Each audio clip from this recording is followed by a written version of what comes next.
بالله من الشيطان الرجيم بسم الله الرحمن الرحيم وعلم آدم الأسماء آمنت بالله الله وكان العليم الحكيم صلى على رسوله النبي الأمي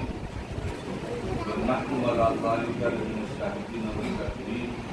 والحمد لله رب العالمين. ابتدائے کلام سے پیش کر ایک بار نہایت ہی عقیدت و محبت کے ساتھ حضور نبی کریم پوری فدا آقائے نامدار مدانی تاجدار عادی نسل انسانی فاضل انبیاء محبوب یزدانی احمد مصطفیٰ جناب محمد رسول اللہ صلی اللہ تعالیٰ علیہ وسلم کی بارگاہ اقدس میں درود پاک کا ہدیہ پیش کریں. اللهم صل على سيدنا ومولانا محمد وعلى آل سيدنا ونبينا ومولانا محمد وبارك وسلم. حضرات، آج کا یہ سیمینار جس کا عنوان ہے زبان عربی کا فروغ، اس کی خدمات بالخصوص ہندوستان، تو اس کے تعلق سے ہمارے معزز مقالہ نگار جو حاضر ہیں وہ اپنے کی تحقیق کی روشنی میں آپ حضرات کے سامنے پیش فرمائیں گے. میں صرف ایک مختصر افتتاحی کلمات کے لیے حاضر آیا ہوں. اللہ تبارک و تعالی نے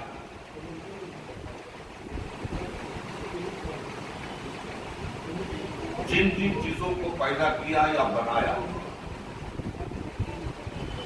تو تمام چیزیں مقام فضیلت میں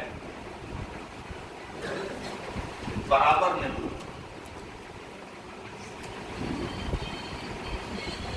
درجات مختلف، کوئی افضل ہے تو کوئی سب سے زیادہ افضل، کوئی بہتر ہے تو کوئی سب سے زیادہ بہتر ہے. مثال کے طور پر خداوند قدوس نے انبیاء و رسول کو مبعوث فرمایا تو تمام رسولوں میں قدر و منزلت، عزت و شرف، بزرگی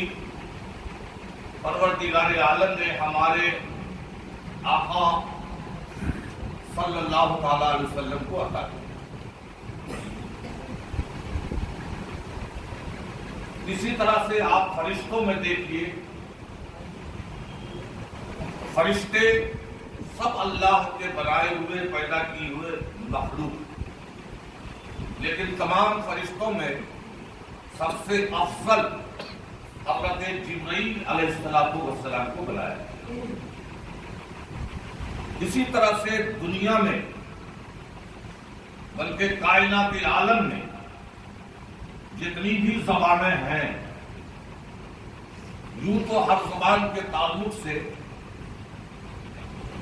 اس زبان کے محقق یہ دعویٰ کرتے ہیں کہ فلاں زبان کا موجد فلاں ہے، فلاں زبان کا موجد فلاں ہے، لیکن میں آپ کو بتا دوں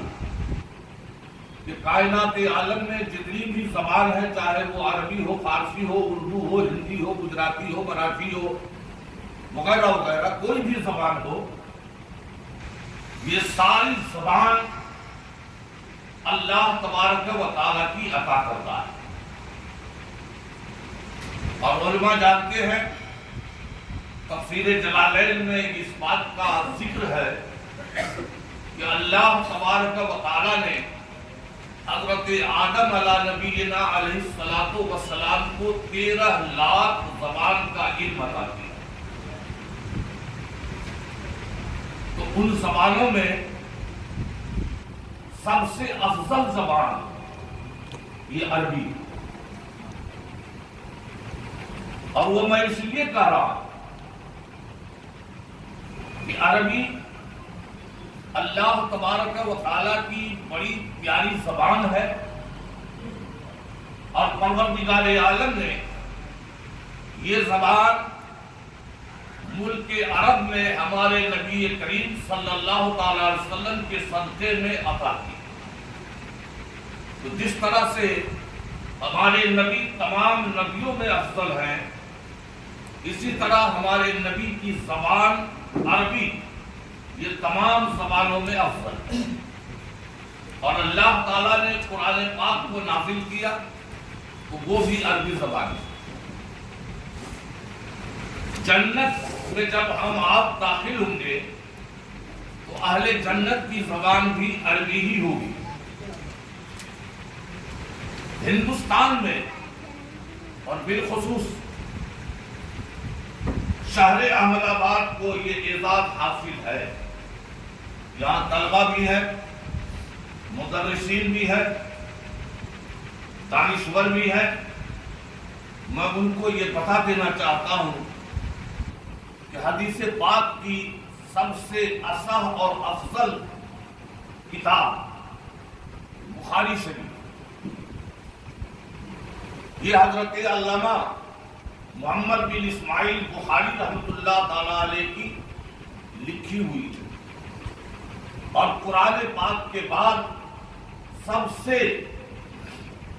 عظیم کتاب جو ہے، اصح کتاب، وہ بخاری شریف، اور اس کو حضرت محمد بن اسماعیل رضی اللہ تعالی عنہ نے لکھا۔ کتنی احتیاط کی،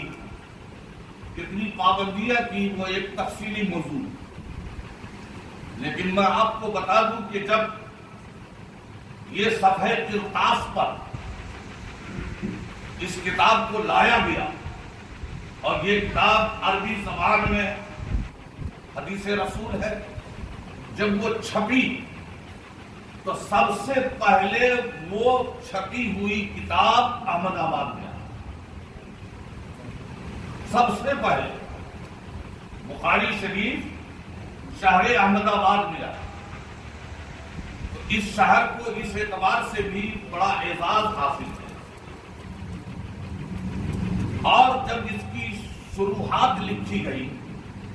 وہ بھی عربی زبان میں، تو اس کی شروحات میں سے بھی جو شرح پہلے لکھی گئی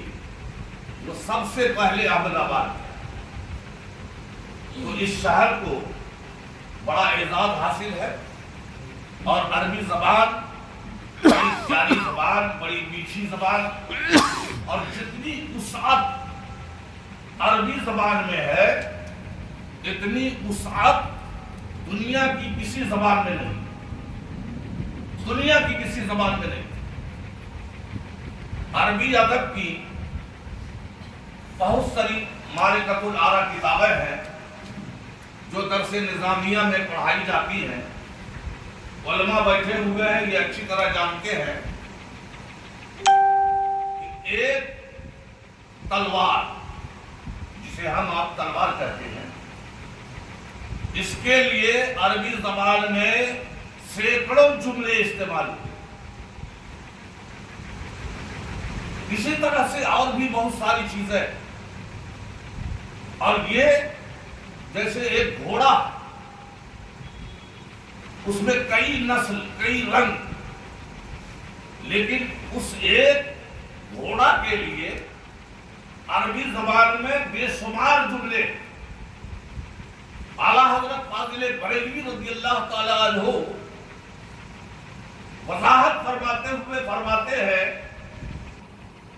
کہ جس نسل کا جو گھوڑا ہے، جس کی جو رفتار ہے،